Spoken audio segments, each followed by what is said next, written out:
Manalangin po tayo. Panginoong Diyos na makapangyarihan sa lahat, tunay na kayo ang Diyos na dakila. Isang Diyos na maawain at mapagpatawad. Tunay na kayo ay tapat, lalo na sa inyong mga hinirang, sa inyong mga anak.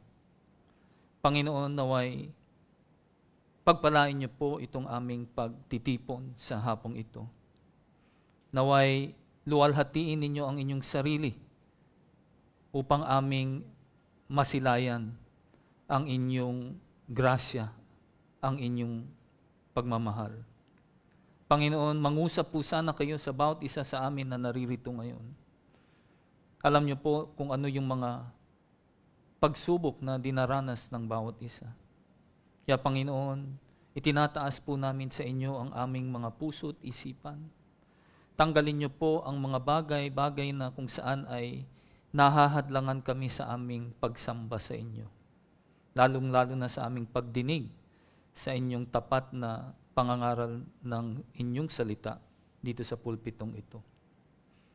Panginoon, salamat po sa patuloy niyong paggabay dito sa aming iglesia. Salamat din po, Panginoon, sa patuloy niyong pagbigay ng pagpapala sa bawat isa. At tinataas ko po sa inyo ngayon, Panginoon, yung aming mga kapatiran na may karamdaman. Lalong-lalo na ang aming kapatid na si Eldwin Singh, Panginoon, sana ay mabigyan na siya ng schedule para sa kanyang operasyon. At ang aming hinihiling ay yung kanyang dagli ang kagalingan. Alam namin na ultimately ang kagalingan ay manggagaling pa rin sa inyo. Dinudulog din namin sa inyo ang provision para sa operasyon na ito. Kaya Panginoon, kami ay lumalapit sa inyo at sa inyong kahabagan.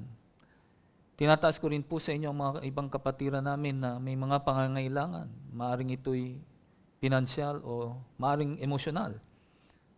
Panginoon, kayo po sana ang siyang makipagtagpo sa kanila at inyong bigyan ng solusyon ang bawat problema o katlutasan sa bawat problema ng bawat isa. Panginoon, tinataas din po namin sa inyo ang lahat ng aming mga Bible studies na nangyayari throughout the week.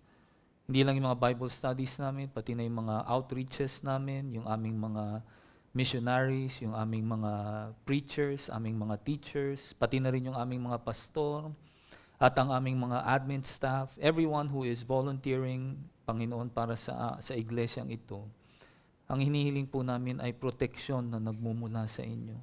Dahil alam po namin na ang kaaway ay doble o triple pa yung kanyang pagiging masigasig upang kami ay usigin at pahirapan na tuparin ang iyong iniuutos sa amin na ipalaganap ang inyong salita. Naway, bigyan niyo po sana kami ng katatagan upang aming mapagtagumpayan ang bawat pagsubok na aming dinaranas dito sa mundong ito. Panginoon, tinataas ko rin po sa inyo ang aking sarili sa oras na ito sa paghayag ko ng inyong salita.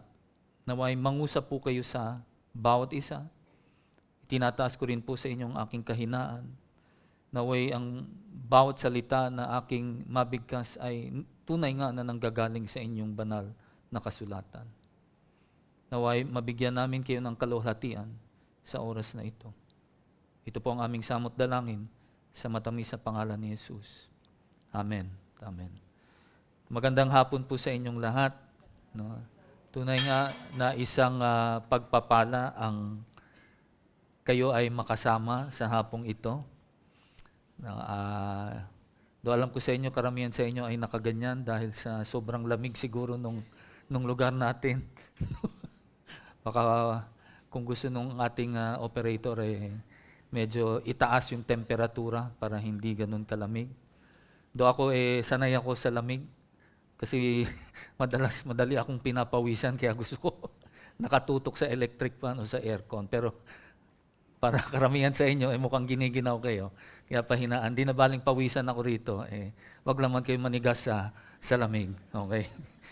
Ang ating pangunahing talata po sa hapong ito ay mula sa Lucas chapter 22 at aking babasahin ang verse 31 to 34. Kaya kung maaari po ay magsitayo tayong lahat. Verse 31 to 34. Simon, Simon, makinig ka. Hinihiling ni Satanas na subukin kayo tulad sa ginagawa ng magsasaka na inihihiwalay ang ipa sa mga trigo. Subalit idinalangin kita upang huwag manghina ang iyong pananampalataya. At kapag nagbalik loob ka na, patatagin mo ang iyong mga kapatid. Sumagot si Pedro, Panginoon, handa po akong mabilanggo at mamatay na kasama ninyo. Ngunit sinabi ni Jesus, Pedro, tandaan mo ito. Bago tumilaok ang manok sa araw na ito, ay 3 beses mo akong ikakaila. Pwede na po tayong magsiupo. 3 bagay po ang binanggit dito ni Jesus para sa kanyang mga disipulo. Una, ay binalaan sila tungkol sa kahilingan ni Satanas. Pangalawa, yung panalangin ni Jesus na sana ay hindi manghina ang kanilang pananampalataya. At pangatlo, ay ang prediksyon ng pagkakaila ni Pedro. Sa panahon na ito, ay nandun pa rin sila sa tinatawag nating upper room o yung silid doon sa itaas ng bahay.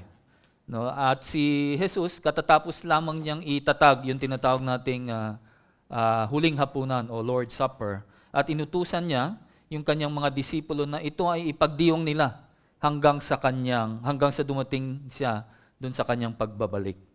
At last Sunday, narinig din natin galing kay Josh na nagkaroon ng diskusyon o hindi pala diskusyon, ng pagtatalo-talo dito sa mga disipulong ito dahil gusto nilang malaman kung sino sa kanila ang pinaka-dakila. At yan ang dahilan kung bakit nanermon si Jesus tungkol sa lesson on humility, sa pagpapakumbaba. At ngayon ay nandito na tayo sa ating pangunahing talata at makikita natin dito na tinatawag ngayon ni Jesus yung atensyon ni Pedro. Kung titingnan natin ulit yung verse 31, ang sabi rito, Simon, Simon, makinig ka. Hiniling ni Satanas na subukin kayo tulad sa ginagawa ng magsasaka na inihihiwalay ang ipa sa mga trigo. Alam niyo po, yung unang tanong na naisip ko nung nabasa ko itong verse na ito, na kung bakit ba tinawag ni Jesus na Simon si Pedro at hindi Pedro. Actually, narinig ko sa isa sa mga preachers na pinapakinggan ko parati. Sabi niya, kaya daw pagkat tinatawag daw ni Jesus si Pedro na Simon, kadalasan daw ay gusto siyang sitahin o di kaya pagsabihan. No? Ang naisip ko rin, katulad na lang siguro nung asawa ko, si Tita Ovi, every time na gusto niya akong sitahin o sawayin, ang tawag niya sa akin ay Mr. Ngan o Mr. George Ngan. Parang medyo formal. Pagka tinawag akong ganun, alam mo na problema to. But seriously, sa tingin ko, alam na ni Jesus kasi kung ano yung pwedeng mangyari kay Pedro o ano yung mangyayari kay Pedro sa mga darating na oras.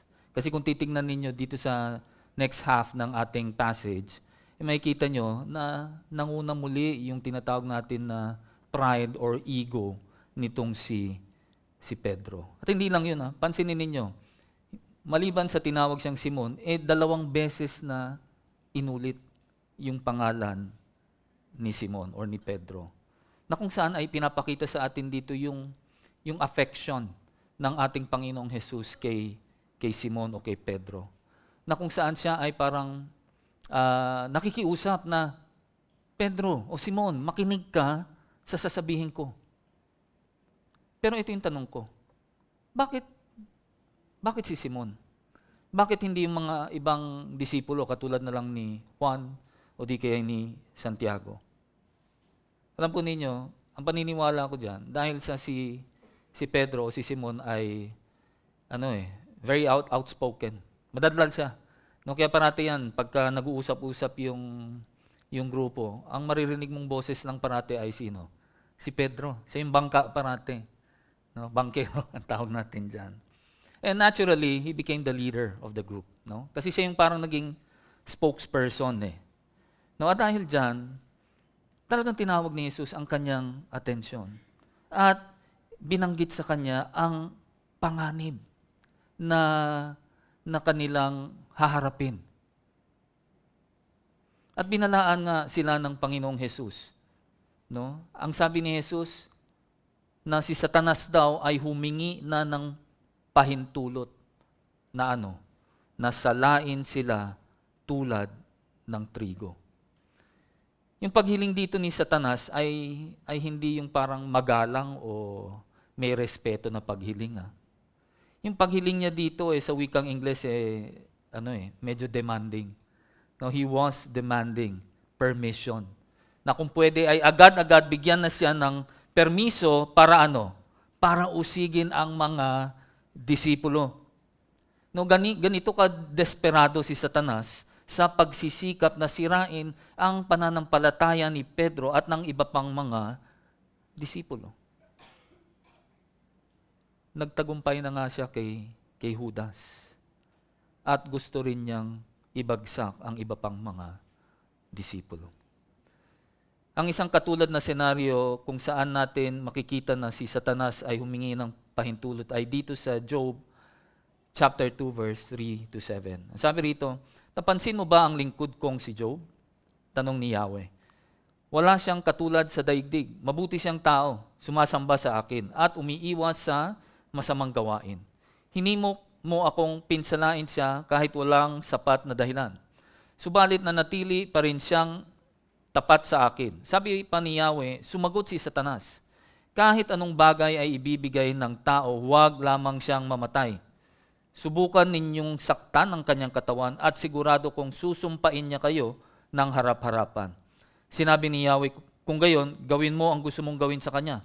Huwag mo lamang siyang papatayin. Kaya umalis si Satanas sa harapan ni Yahweh at tinadtad ng nagnanaknak na sugat ang buo nitong katawan mula ulo hanggang talampakan. No, mula ulo hanggang talampakan, punong-puno siya ng pigsa. Di ba yung isang pigsa pa lang, ang hirap na di ba? Paano pa yung tagtad ka ng pigsa sa buong katawan mo?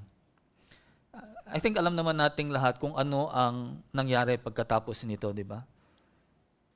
Dito sa dinanas niyang mga masasamang pangyayari sa kanyang buhay, di ba? Hindi lang nawala yung kanyang kayamanan, kundi pati yung kanyang mga anak, tapos nagkaroon pa siya ng ganung klaseng painful na karamdaman, no? I mean, hindi lang emotional, pati physical trauma ang dinanas ni Job. Pero alam nyo, kahit na dumanas siya ng ganung pagsubok, hindi pinahintulutan ng Diyos na si Job ay sumuko. Na si Job ay mawalan ng pag-asa. Sa halip ay inalalayan siya ng Diyos at dahil diyan ay nakaahon si Job sa pagsubok na ito at nagtagumpay. Kung babalikan natin ang ating pangunahing talata, sinabi ni Jesus na humingi na ng pahintulot si Satanas na salain sila tulad ng trigo. No, alalahanin natin na sa puntong ito ay nagtagumpay na matagumpay na nahuli ni Satanas sa kanyang patibong dito kay Judas, di ba? Di ba? Nakatakda naman talagang gagawin ni Judas yung kanyang ginawa na kanyang pagtataksilan ang Panginoong Jesus sa halagang 30 pieces of silver, 30 pirasong pila. At ngayon ay naghihintay din si Satanas ng pagkakataon na sugurin ang ibang mga disipulo at lamunin sila ng buhay. Ibig sabihin, gusto niyang usigin ang mga disipulo ng ating Panginoong Jesus. Alam naman natin siguro yung pagsala ng trigo, di ba? O pagka yung sa mga nag-aani ng bigas, di ba? Ewan ko kung umabot kayo sa panahon na kung saan merong tayong tinatawag na hinahawak na parang strainer, no? Yung iba pag yung bigas bilao di ba? No? At niyuyugyug, no, ng malakas upang kung sa wheat and chaff o yung trigo at saipa, pag niyuyugyug mo ng malakas, o kung sa bigas din nga at saipa, maghihiwala yung ipa doon sa trigo o doon sa bigas. Ang sinasabi lang dito ng ating Panginoong Diyos o ng ating Panginoong Jesus, ang gusto talagang gawin ni Satanas ay yugyugin sila ng malakas para ano? Para sila ay lumayo sa kanilang pananampalataya sa Panginoong Jesus. Tandaan nyo yun, yun ang intensyon ng kaaway. Actually, yung pagyanig na ito ay nabanggit din dito sa Lumang Tipan. Isang propesiya na nanggagaling kay Amos patungkol sa bansang Israel. Tingnan natin sa Amos chapter 9, verse 9. Iuutos kong ligligin ang bayan ng Israel kasama ng lahat ng bansa tulad ng pag-alog sa salaan, ngunit walang butil na babagsak sa lupa. Narinig niyo yun? Kahit na anong yugyug at pagsasala, wala ni kahit isang butil ang hahayaan ng Diyos na ito ay bumagsak sa lupa. He will not allow that to happen. Now dito makikita natin na ang pagyanig ay ginawa bilang isang paraan o simbolo ng paghatol kung saan ang mabuti ay nahiwalay sa kasamaan. Maari ang intensyon ni Satanas na salain ang mga alagad o di kay yugyugin sila ay upang magdulot ng takot at pinsala sa kanila. No? Ang hangarin ni Satanas ay sirain at durugin ang kanilang pananampalataya. Kaya naman sinabi ni Pedro na ang kalaban ay patuloy na naghahanap upang sila ay yanigin o usigin mula sa kanilang pananampalataya. Unang Pedro chapter 5 verse 8. Ang sabi rito, maging handa kayo at magbantay. Ang diablo, ang kaaway ninyo, ay parang leyong umuungal at aali-aligid na naghahanap ng malalapa. Ganyan ang diablo, ganyan si Satanas. Ngunit ang hindi niya alam na ang kanyang pagyayanig sa mga disipulo ni Kristo Jesus ay gagamitin ng Panginoong Jesus o ng Panginoong Diyos upang paghiwalayin ang masama sa buhay natin. Upang alisin ang mga hadlang sa ating paglakbay na kasama ang Panginoong Jesus. Kumbaga, yung pagyugyug sa atin ay upang matanggal yung mga dumi sa ating pagiging isang Kristiyano. No, ito ay tulad na lang ng pagpapahintulot sa atin ng Diyos na dumaan sa matinding pagsubok sa ating buhay upang alisin ang mga hindi kanais sa ating mga buhay na siyang nagiging hadlang para tayo ay maging banal at kaaya-aya sa harapan ng ating Diyos. Upang yung mga kapintasan na yan ay matanggal at tayo ay maging banal sa harapan ng ating Panginoong Jesus. Tingnan ninyo ang unang Pedro chapter 1 verse 6 to 7. Ito'y dapat ninyong ikagalak kahit na maaaring magdanas muna kayo ng iba't ibang pagsubok sa loob ng maikling panahon. Ang ginto, bagamat nasisira, ay pinapadaan sa apoy upang malaman kung talagang dalisay. Gayon din naman ang inyong pananampalataya na higit na mahalaga kaysa ginto ay sinusubok upang malaman kung ito'y talagang tapat. Sa gayon, kayo'y papupurihan, dadakilain at pararangalan sa araw na mahayag si Kristo Jesus. Alam po ninyo yung isang common denominator na nakikita ko sa mga Kristiyano kapag dumaraan sila ng matinding pagyanig o pagsubok sa kanilang buhay ay ang kanilang kakayanang magalak sa gitna ng pagsubok. No, katulad ni Apostol Pablo, kahit na siya ay pinag-uusig, kahit na siya ay ikinulong, no, kahit na siya ay binugbog hanggang sa magkapasa-pasa ang kanyang katawan, sa kanyang liham sa mga taga-Filipos, anong sinabi niya? Ang sabi niya, while he was in prison, ang sabi niya, magalak kayong lagi sa Panginoon. Inuulit ko, magalak kayo. Yun ang sinabi ni Pablo. No, even in the midst of adversity. Kaya nga sabi ni Pedro, ito ang katibayan ng iyong pananampalataya. No, this is the proof of your faith. Ang iyong kakayanang maging magalak sa gitna ng iyong pagdurusa ay ang katibayan ng iyong pananampalataya kay Hesukristo. Now, maaari yung iba magsasabi sa inyo, Pastor, that's easy for you to say. Kasi hindi mo na nararamdaman yung nararanasan ko sa oras na ito. Alam mo kapatid ko, hindi ko po ninanais na parang ikumpara yung pagsubok na dinadaanan ko sa pagsubok na dinadaanan mo. O di kaya ikumpara sa iba nating kapatiran na nandirito. Hindi po yun ang aking dahilan. Ang gusto ko lang ipaalam sa ating lahat na ang sinasabi rito ng ating Panginoong Hesus o ng ating Panginoong Diyos dito sa kanyang salita na ang katibayan ng ating pananampalataya ay ang ating kakayanang magalak sa kalagitnaan ng kahirapan. Tingnan ninyo ang sinabi ni Pablo sa pangalawang Korinto chapter 1 verse 8 to 9. Mga kapatid, nais naming malaman ninyo ang mga kapighatiang dinanas namin sa Asya. Napakabigat ng aming dinanas. Ano pat akala namin ay mamamatay na kami para kaming hinatulan ng kamatayan. Subalit nangyari yon upang huwag kaming manalig sa aming sarili, kundi sa Diyos na muling bumubuhay sa mga patay.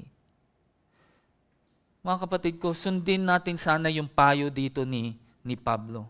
Sabi nga niya rito, sila ay nabibigatan ng higit sa kanilang lakas, hanggang sa kamatayan nga. Ngunit ano ang kanilang ginawa? Nagreklamo ba sila? Naging bitter ba sila sa Diyos? Hindi. Sa halip ay nagtiwala sila hindi sa kanilang sarili, kundi sa Diyos na bumubuhay sa mga patay. Tingnan din ninyo ang sinabi ni Santiago sa chapter 1 verse 2 to 4. Mga kapatid, magalak kayo kapag kayo'y dumaranas ng iba't ibang uri ng pagsubok. Dapat ninyong malaman na nagiging matatag ang inyong pananampalataya sa pamamagitan ng mga pagsubok. At dapat kayong magpakatatag hanggang wakas upang kayo'y maging ganap at walang pagkukulang. Alam po ninyo, pinahihintulutan talaga tayo ng Diyos na dumaan sa mga pagsubok. At ano ang dahilan? Ano ang layunin? Upang tayo daw ay maging ganap at walang pagkukulang. No, magkakaroon tayo ng endurance. No? We can persevere in the midst of adversity.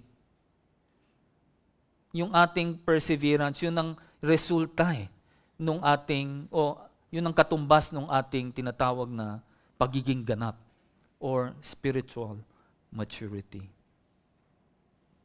Now, alam kong ang ilan sa inyo ay dumaranas ng matinding pagsubok sa mga sandaling ito. Yung ilan nga sa inyo, ang reklamo nyo, taon na to, pastor, ang tagal na, taon na. Alam po ninyo ang sinasabi sa atin ng Panginoon dito, na yung ating pinagdadaanan na pagsubok sa buhay na ito, gaano man ito kahirap, ito ay pansamantala lamang. It is only temporary, especially if you're going to compare it with the eternal life that God has promised us. No, lalong-lalo na kung ito ay ikukumpara natin sa buhay na walang hanggan na ipinangako sa atin ng ating tagapagligtas. Ngunit habang tayo ay naririto dito sa mundong makasalanan at kasama rin natin ay pawang mga taong makasalanan din na katulad natin, alam po ninyo anong dapat nating gawin? Ang dapat nating gawin ay parati nating ituon ang ating tingin sa ating Panginoong Hesukristo. Na siyang nagbibigay sa atin ng kakayanang magtiis at magtiyaga at magalak sa gitna ng pagsubok. Alam niyo kung bakit? It's because He is the author and the perfecter of our faith. Siya yung may akda ng ating pananampalataya. Tingnan natin ang ating susunod na punto sa verse 32. Subalit idinalangin kita upang huwag manghina ang iyong pananampalataya. At kapag nagbalik loob ka na, patatatagin mo ang iyong mga kapatid. Alam po ninyo, may mga araw na talagang yung parang nalulungkot ako at nabibigatan. Pagising pa lang, parang burdened na yung aking pakiramdam. Na to the point na there are times na parang sabi ko, parang ayoko na. No, just want to stop doing what I'm doing. Kaya naman talagang na-appreciate ko every time, lalo na pag si Josh, naririnig ko rito, that he would be praying for your pastors, di ba? Alam niyo, malaking bagay yan na if you pray for your pastors. Nakakatulong talaga ito sa amin. And I truly believe, kaya minsan na lang parang I could feel that boost of energy to stay committed. It's because I know that all of you are praying for us. No, sana nga ay pinapanalangin nyo kami parati. Dahil kung hindi, baka wala na kami rito. Rito ngayon. Pero pakinggan nyo itong sasabihin ko. Ngunit gaano pa kaya na tayo ay mahihikayat lalo kung malaman natin na ang ating dakilang mataas na saserdote or our great high priest, ang Panginoong Jesus, na ang sabi rito sa Hebreo 7:25 na patuloy na nananalangin para sa atin. Now, tingnan natin yung Hebreo 7:25. Ang sabi rito, dahil dito lubusan niyang maililigtas ang lahat ng lumalapit sa Diyos sa pamamagitan niya sapagkat siya'y nabubuhay magpakailanman upang mamagitan para sa kanila. Hindi lang minsan o madalas na tayo ay kanyang ipinapanalangin. Ang sabi rito, all the time. Lahat ng panahon ay ipinapanalangin tayo ng ating Panginoong Jesus. At kung babalikan natin ang verse 32, makikita natin doon na partikular na sinabi ng Panginoong Jesus kay Pedro, ang sabi niya kay Pedro mismo na ipinanalangin na kita. Alam po ninyo, ang panalangin ng Panginoong Jesus para kay Pedro ay ang panalangin niya ay ang kanyang pananampalataya daw ay huwag manghina. O hindi lang manghina o di kay huwag sana itong sumuko. Bakit? Sapagkat ang Panginoong Jesus na nakakaalam ng lahat, alam niya na ang pananampalataya ni Pedro ay susubukin sa mga darating na oras. Hindi lang yun. Alam din niya na mahuhulog si Pedro sa bitag ni Satanas. Hiningi na ni Satanas ng pahintulot na subukin o yanigin ang mga disipulo. Lalong-lalo na si Pedro. Tingnan natin yung panalangin ng ating Panginoong Jesus dito sa Juan 17 verse 9 to 12. Sabi ni Jesus, idinadalangin ko sila, hindi ang sanlibutang ito ang idinadalangin ko, kundi ang lahat ng ibinigay mo sa akin, sapagkat sila'y sa iyo. Ang lahat ng sa akin ay sa iyo, at ang lahat ng sa iyo ay sa akin. At naluluwalhati ako sa pamamagitan nila. At ngayon, ako'y papunta na sa iyo, iniiwan ko na ang sanlibutang ito, ngunit sila ay nasa sanlibutan pa. Amang banal, ingatan mo po sila sa pamamagitan ng kapangyarihan na iyong pangalan. Ang pangalang ibinigay mo sa akin, upang kung paanong ikaw at ako ay iisa, gayon din naman sila ay maging isa. Habang kasama nila ako, iningatan ko sila sa pamamagitan ng kapangyarihan ng iyong pangalan. Ang pangalang ibinigay mo sa akin, pinangalagaan ko sila at walang napahamak sa kanila maliban sa taong tiyak na mapapahamak upang matupad ang kasulatan. Nakita ninyo ang panalangin ni Jesus sa kanyang mga disipulo. Di ba maliban dun sa anak ng kapahamakan or the son of perdition, alam naman natin kung sino yan. Si Judas, di ba? Na ipinagkanulo ang ating Mesiyas. Dito, tiniyak ni Jesus na walang sinuman sa kanyang mga alagad ang mapapahamak. Wala ni isa sa kanila ang maliligaw sa kanilang pananampalataya. Tunay na nagdudulot ito ng labis na comfort o nakaaliwan sa mga nananalig sa Kanya, tulad natin. No, si Jesus ay nagtanong. No, si Jesus ay nagtanong para sa atin. Siya ay kumbaga hindi pala nagtanong, siya ay nanalangin para sa atin. Siya ay namamagitan para sa atin ayon sa Hebreo 7:25. At tulad ng sinabi niya na tayo ay kanya, sa makatuwid ang ibig sabihin nun, tayo ay sa Diyos, sa ating Diyos Ama rin. At ang kanyang panalangin ay naingatan tayo. At wala ni isa man sa atin ay mapapahamak. Tingnan natin ulit yung verse 32. Ang sabi rito, at kapag nagbalik loob ka na, patatagin mo ang iyong mga kapatid. Katulad ng sinabi ko, di ba? Jesus is omniscient. Alam niya ang lahat. Alam na niya kung ano ang mangyayari kay Pedro. Alam na niya na si Pedro ay madadapa at magkakasala. Kaya ang sabi niya sa kanya, at kapag nagbalik loob ka na, patatagin mo ang iyong mga kapatid. Alam po ninyo, hindi porket sinabi ni Jesus na ipinanalangin na niya si Pedro na hindi mabibigo o hindi manghihina ang kanyang pananampalataya, hindi po ibig sabihin niya na siya ay hindi na magkakasala.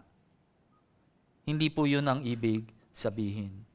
Magkakasala pa rin siya sa Diyos. At tulad ng sinabi, di ba, dito sa huling dalawang verses sa ating pangunahing talata, anong gagawin ni Pedro?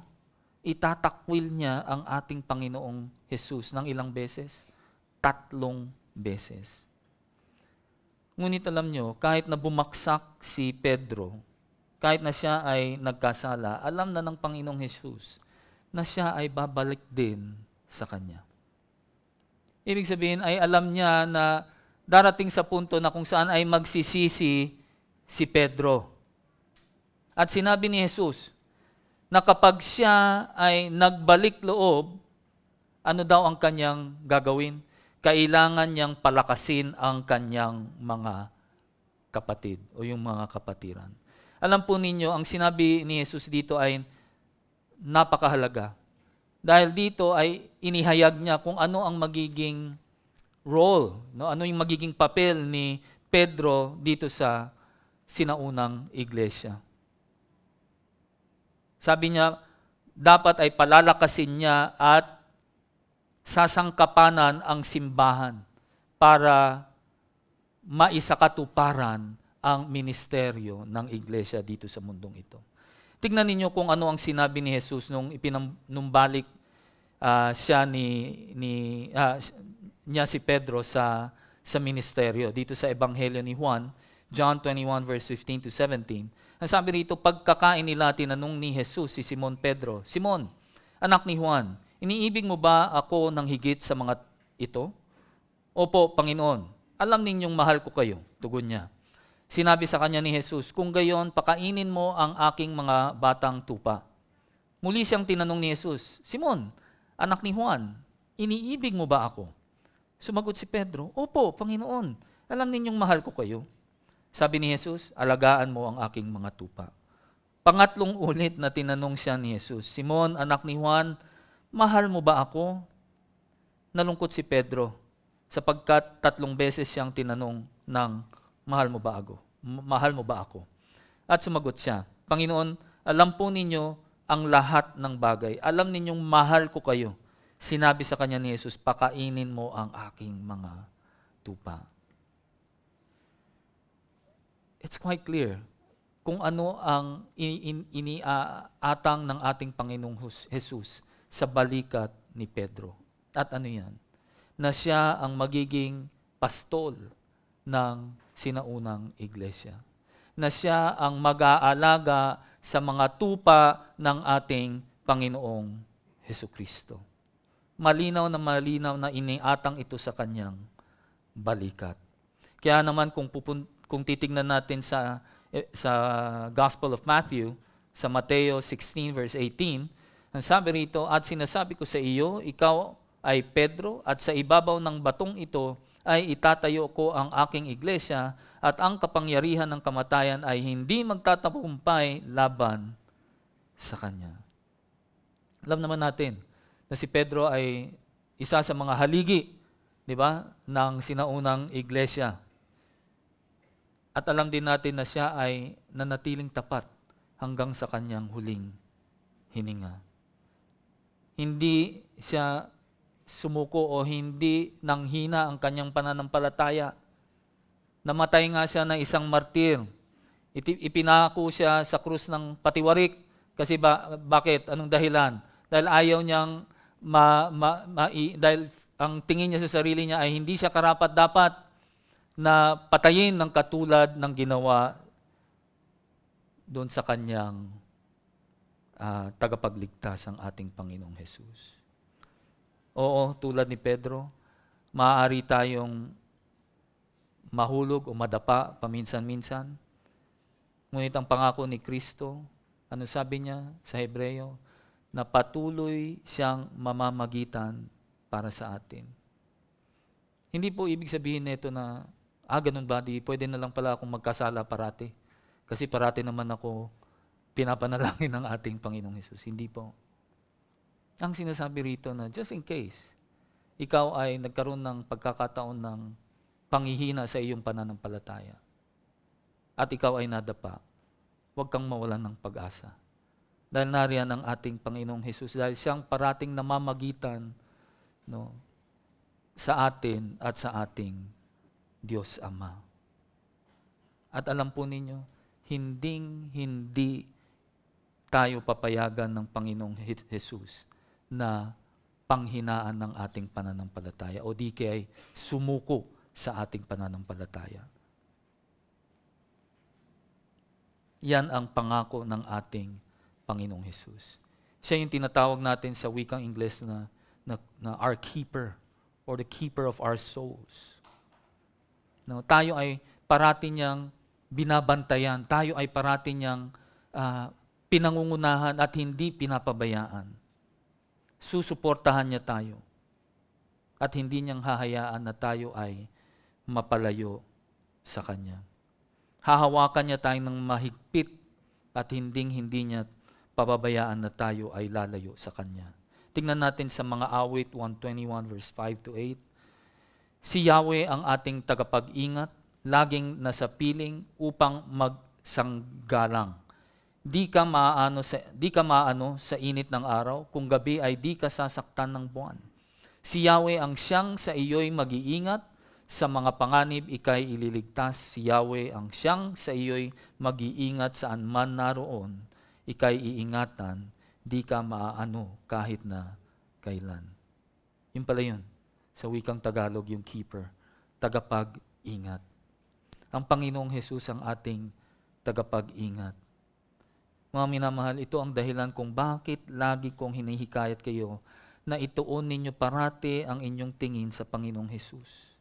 Gaano man kahirap ang iyong sitwasyon, kahit na sa tingin mo ay wala ng pag-asa ang iyong sitwasyon, kahit na parang gusto mo na talagang sumuko sa buhay na ito, ang masasabi ko lang sa inyo ay magtiwala pa rin kayo sa ating tagapagligtas. Pagtiwalaan ninyo ang ating Panginoong Hesukristo. Isuko ninyo ang inyong sitwasyon sa Kanya dahil Siya ang tagapag-ingat natin. He is our keeper. Tingnan ninyo ang sinabi ni Pablo sa Colossus chapter 1, verse 13 to 17. Iniligtas niya tayo sa kapangyarihan ng kadiliman at inilipat sa kaharian ng Kanyang minamahal na anak. Sa pamamagitan niya ay napalaya tayo. Sa makatwid ay pinatawad ang ating mga kasalanan sa pamamagitan ng Kanyang dugo. Si Kristo ang larawan ng Diyos na di nakikita. Siya ang panganay na anak at pangunahin sa lahat ng mga nilikha, sapagkat sa pamamagitan niya ay nilikha ang lahat ng nasa langit at nasa lupa. Nakikitan man o hindi, pati ang mga espiritual na kapangyarihan, paghahari, pamamahala at pamumuno, ang lahat ay nilikha ng Diyos sa pamamagitan niya at para sa Kanya. Siya ang una sa lahat at ang buong sansinukob ay nananatiling nasa kaayusan sa pamamagitan niya. Now, gustong-gusto ko itong last verse dito na siya ang nagpapanatili no, na maayos ang lahat. Alam niyo, ito yung dahilan kung bakit tayong dapat magtiwala sa ating dakilang tagapagligtas. Ang sabi rito, iniligtas niya tayo mula sa sa sakop ng kadiliman at inilipat tayo sa kanyang kaharian. Sabi pa dito ni Pablo na si Jesus daw ang larawan ng di nakikitang Diyos o yung Diyos na hindi nakikita. Ibig sabihin, siya ang pisikal na larawan ng ating Diyos. He is the exact representation of God and therefore He is God.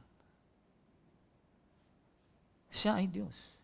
At ang sabi pa rito, ang lahat ng mga bagay ay nilalang sa pamamagitan niya at sa Kanya.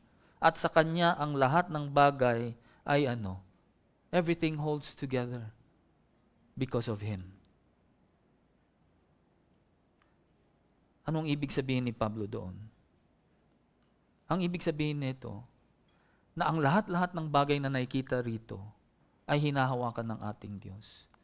Kaya lahat in order, no? Hindi lang yung ating mundo, kundi ang ating buong kalawakan, ang buong universe, hawak lahat 'yan ng ating Panginoong Jesus. Hindi lang 'yun. Pati ang ating mga buhay. Siya ang may hawak niyan, no?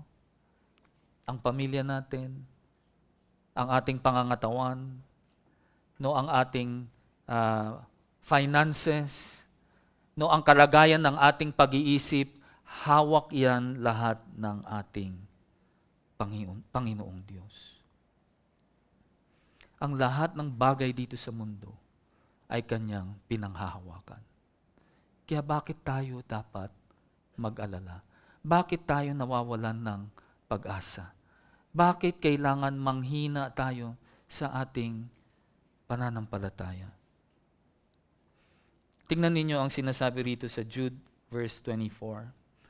Sabi rito, sa Kanya na makapag-iingat sa inyo upang hindi kayo magkasala at makakapagharap sa inyo ng walang kapintasan ay may malaking kagalakan sa Kanyang kaluwalhatian. Inawit natin ito kanina, yung alang sa wikang Ingles nga lamang. Pero ang sinasabi rito, si Jesus ang ating tagapag-ingat at hinding-hindi niya hahayaan na tayo ay malubog sa ating mga kasalanan. Papanatiliin niya ang ating pananampalataya sa Kanya. Hindi tayo, kundi siya. Alam niyo, kung tunay mo talagang nakikilala ang Panginoong Hesus Kristo, naiintindihan niyo yung sinasabi ko, na siya ang humahawak sa ating mga buhay, na siya ang nagbibigay sa atin ng katatagan o ng kalakasan upang ating mapagtagumpayan ang pagsubok dito sa mundong ito. Na kahit na gusto na nating sumuko, hindi natin kayang sumuko. Alam niyo kung bakit? Kasi hindi ka binibitawan ng Diyos eh. Kahit na gusto mo nang pumalag at bumitaw, kahit bumitaw ka na, hawak ka pa rin niya eh. Kahit anong pagpiglas mo at gusto mo nang sumuko at ayaw mo nang mabuhay dito sa mundong ito, hindi mo magawa. Bakit? Dahil hawak ka niya. Hawak ka niya. Tingnan natin yung ating huling punto sa verse 33 and 34. Sumagot si Pedro, Panginoon, handa po akong mabilanggo at mamatay na kasama ninyo. Ngunit sinabi ni Jesus, Pedro, tandaan mo ito, bago tumilaok ang manok sa araw na ito ay 3 beses mo akong ikakaila. Tingin ko kilala na natin kung sino si Pedro, hindi ba? May konting siya, medyo mahangin ng konti, di ba? May yabang eh. Parating gusto niya siya yung nauuna eh, di ba? Kaya katulad dito, di ba, katatapos lang nung kanilang pagtatalo-talo kung sino sa kanilang dakila, gusto niyang makauna, kaya sinabi niya, Aba, Jesus, believe me, maniwala ka sa akin, hindi kita tatalikuran. Mamatay man ang kapitbahay ko, hindi kita. Mamatay man ako, hindi kita tatalikuran. Yun ang sinasabi rito ni Pedro. Dito pa lang nakikita na natin yung kanyang, his ego is basically kicking in. No? Yung kanyang pride. No? Gusto niyang maging iba kaysa dun sa mga kasamahan niya. Pero alam naman natin na ilang beses nang pumalpak si Pedro, di ba? Kung naalala niyo yung isang beses na kung saan sinabihan siya ni Jesus na lumayo ka sa akin, Satanas. Diba? Ang tawag sa kanya ay Satanas. No, hindi lang yun. Nung sila ay nakaharap na yung high priest at gusto nang dakpin si Jesus, anong ginawa niya? Kinuha niya yung kanyang itak at kanyang tawag dito, tatagain yung isang alipin nung high priest. Pero mukhang malabo ang paningin kasi hindi niya nataga na makapatay. Natanggal na-slice off lang yung tenga . No? Pero what I'm trying to show you here is, nakita niyo tinatawanan natin, pero baka minsan tayo ganun din di ba? Gusto natin maipakita na mas magaling tayo. And that's what basically Peter was doing here.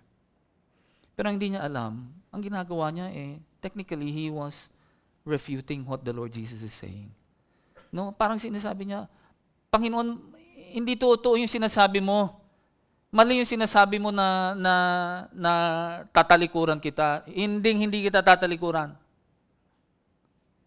Pero sinasabi sa kanya ng Panginoong Jesus, pinanalangin na nga kita na pag ikaw ay bumalik ulit sa akin, anong utos niya? Patatagin mo ang iyong mga kapatiran. Ibig sabihin, alam na ni Jesus na siya ay madadapa. Pero ano sabi niya? Mali ka, Jesus. Hindi ako madadapa. Ako pa.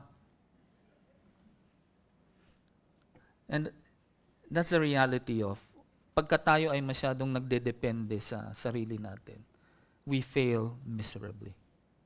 That's the reality. Pag masyado tayong umaasa sa sarili nating kapakanan, asahan mo, matindi ang kapalpakan na mangyayari sa buhay mo. Tingnan natin yung Mateo chapter 26 verse 33 to 35. Actually, sinabi ni Pedro, yun din ang sinasabi ng iba pang mga disipulo. Sabi rito, sumagot si Pedro, kahit na po kayo ay iwan ng lahat, hindi ko kayo iiwan. Sumagot si Jesus, tandaan mo sa gabi ring ito, bago tumilaok ang manok, 3 beses mo akong ikakaila. Ngunit sinabi ni Pedro, kahit na ako'y patayin kasama ninyo, hindi ko kayo ikakaila. Pakinggan nyo ito, ganoon din ang sinabi ng lahat ng alagad. No, everyone is saying that. Pero alam nyo, kung talagang uunawain natin ng maigi yung sinasabi rito ni Pedro, ang sinasabi niya talaga ay ito. Sinasabi niya,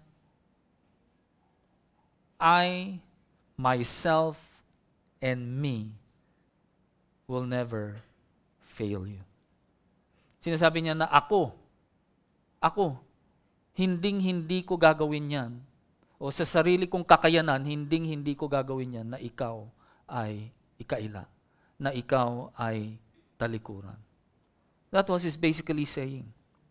Ibig sabihin niyan ay umaasa siya sa kanyang sarili. Pero alam naman natin anong nangyari, di ba? Pagkaraan lamang ng ilang oras, itinanggi na niya ang Panginoong Jesus.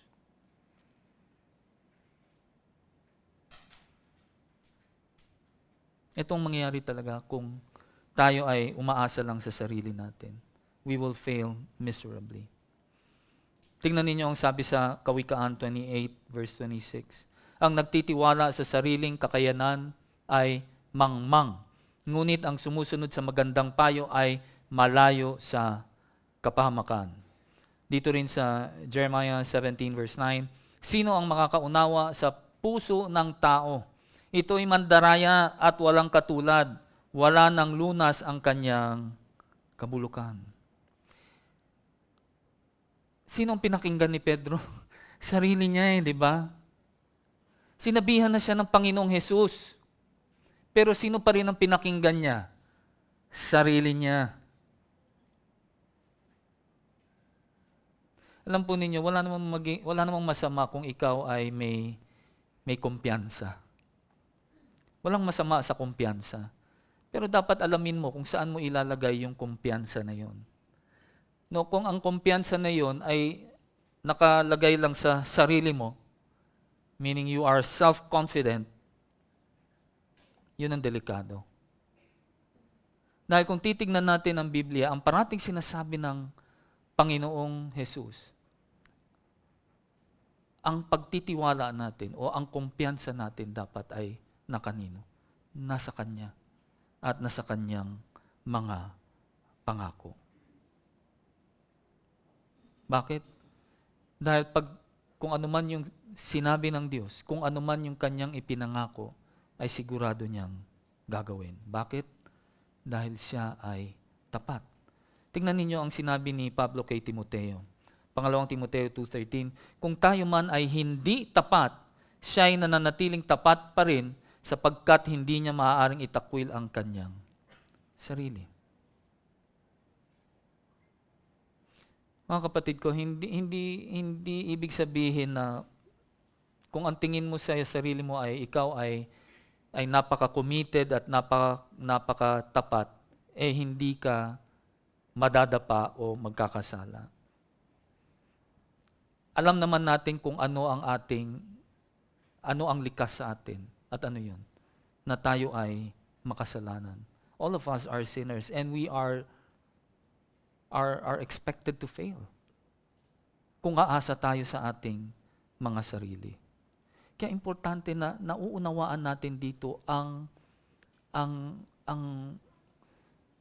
characteristic o yung character o yung katangian ng ating Panginoong Jesus. Na ang sabi rito na hindi niya itatakwil ang kanyang sarili. Ibig sabihin, hindi niya hahayaan na gawin ang isang bagay na hindi naaayon sa kanyang karakter. At ano yung karakter niya? He is faithful. At kung sinabi niyang hindi niya tayo pababayaan, siguradong gagawin niya yun. At kung sinabi niya na hindi niya hahayaang manghina ang iyong pananampalataya, siguradong hindi mangyayari yun. Nung last elders meeting nga namin, nung pinag-uusapan namin yung topic na ito, si Brother JC, meron siyang katanungan eh. Ang tanong niya, sa wikang Ingles, sabi niya, what if the person thinks that he is a failure? Paano kung isipin ng isang tao na siya ay isang, ano ba sa Tagalog yung failure? Na siya ay isang failure. Ha? Na siya ay isang hindi ba yung sablay? Yung sa, anyway. Sablay. No? Siya ay parating sablay. Di ba? Alam ninyo, pero ang ibig sabihin ni JC doon, parang paano kung yung tao, ang tingin niya sa sarili yun nga, failure siya, sablay siya, kasi parati siyang parang paulit-ulit na lang yung kasalanan na ginagawa niya, no? At parang hindi siya nagbabago or things like that. No? Pero alam niyo kung titignan ninyong maigi, actually walang pagkakaiba yung tao na yon kay Pedro. Kasi bakit? Pareha sila umaasa sa sarili nila. Yung isang tao na parating sablay, kasi nga umaasa sa sarili niya, kaya parating sablay yung kanyang ginagawa. Ganon din naman si Pedro. Sa kayabangan niya, ayaw niyang umasa sa Diyos, kaya parating sablay din yung kanyang ginagawa. Alam niyo, ang tanging pagkakaiba lang ng dalawang tao na ito ay yung isa, ang pananaw nga niya sa kanyang sarili ay yung sablay siya. Pero kung titingnan niyo si Pedro naman, ang pananaw niya sa kanyang sarili ay siya ay dakila. So yun yung pagkakaiba sa kanila, yung pananaw nila sa sarili nila. But in the end, they are both the same. Bakit? Kasi parehas silang hindi umaasa sa Diyos, kundi ang inaasahan lang nila ay ang kanilang sarili. Kaya kung titingnan ninyo ngayon sa verse 34, anong sabi ni Jesus dito? Pedro, tandaan mo ito, bago tumilaok ang manok, sa araw na ito ay 3 beses mo akong ikakaila. Ngayon, kung ihahambing mo sa kung paano iniharap ni Lucas ang talatang ito sa iba pang mga ebanghelyo, medyo ginawa niya itong mas masahol pa, no, yung ginawa ni Pedro sa pagtanggi kay Jesus. Kasi bakit? Ang sabi niya rito, hanggang 3 beses mo akong itatanggi na kilala mo ako. Doon sa ibang mga gospels ang sinabi lang, 3 beses mo akong itatanggi. Dito, 3 beses mo akong itatanggi na kilala mo ako. Pero ang nakakalungkot talaga dito, kahit na sabihin na natin, pinagrabe na ni Jesus o ni Lucas yung version niya rito, sinabi pa rin ni Jesus sa kanya kung ano ang mangyayari sa kanya, pero ano pa rin ang ginawa ni Pedro. Hindi niya pinakinggan ang Panginoong Jesus. Kaya nahulog pa rin siya doon sa bitag ni Satanas. Mga minamahal, sa pagtatapos natin, alam po ninyo yung pagtataksil ni Judas at yung pagtanggi ni Pedro ay hindi nagkakalayo talaga kung ang pag-uusapan natin ay yung kabigatan ng kanilang kasalanan. Kasi parehas naman silang tumalikod kay Hesukristo eh. Ngunit ang kaibahan sa kanila ay yung isa ay nakaramdam lamang ng pagkalungkot. At anong ginawa niya? Kinuha niya yung maigsing ruta upang makatakas doon sa sitwasyon niya. Diba? Alam naman natin na nagpakamatay siya. Habang ang isa naman, itong si Pedro, anong ginawa niya? Siya ay nagsisi at naibalik sa ministeryo at naging isa sa mga haligi ng unang simbahan. May 2 uri lamang po ng tao dito sa mundong ito.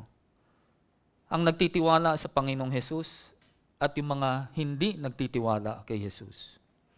Ang mga nagtitiwala sa Panginoon ay makakatagpo ng kapayapaan, ng kagalakan, sa gitna ng kahirapan. Ang kanilang pananampalataya ay hindi nanghihina kahit papayagan sila ng Diyos na dumaan ng matinding hirap at pagdurusa sa buhay na ito. Bakit? Dahil ang Panginoong Hesus ay tapat. Katulad ng sinabi ko kanina, pinanghahawakan niya ang lahat ng mga bagay dito sa mundong ito. Kasama na riyan ang buhay natin. Itinataguyod niya ang lahat ng ito. Nangako siya na patuloy siyang mamamagitan para sa atin at sa Diyos Ama. Kaya hinding-hindi niya hahayaan na manghina ang ating pananampalataya. You could never quit. Kahit na gusto mo nang sumuko, hindi mo pa rin magawa yun. Bakit? Hawak ka niya eh. Hawak ka ng ating Panginoong Hesus. Alam po ninyo, panatag ang ating kaligtasan dahil sa ginawa ni Jesus sa krus ng Kalbaryo. Kaya wala tayong dapat ipag-alala. Dapat nga ay patuloy tayong magtiwala sa Kanya. Ang sabi ng Biblia, siya ang ating tagapag-ingat. Hinding-hindi niya tayo pababayaan. Siya ang ating dakilang tagapagligtas. Siya ang tumubos sa atin mula sa kapahamakan. Kaya't nararapat lamang na siya ay ating pagkatiwalaan. Manalangin po tayo. Sorry. There is still one verse that I want to share. Pasensya na. John chapter 10 verse 27 to 29. Bago tayo manalangin.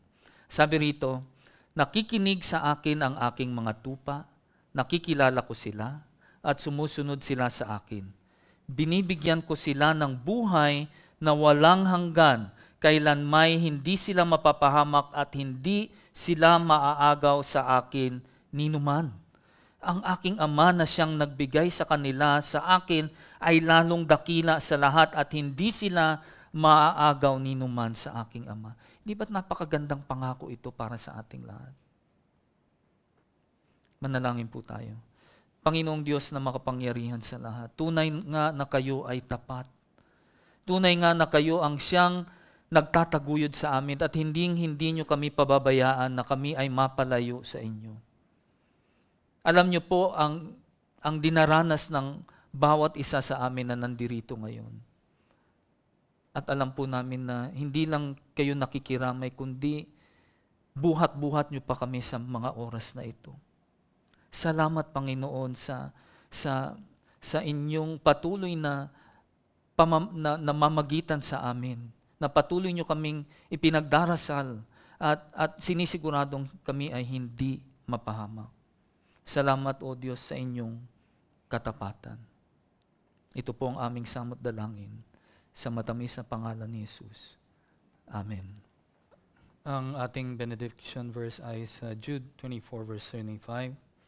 Sa Kanya na makapag-iingat sa inyo upang hindi kayo magkasala at makakapagharap sa inyo ng walang kapintasan at may malaking kagalakan sa Kanyang kaluluwalhan sa isang Diyos na tagapagligtas sa pamamagitan ni Hesukristo na Panginoon natin. Sa Kanya ang kaluwalhatian, kadakilaan, kapamahalaan at kapangyarihan mula pa nung una, ngayon at magpakailanman.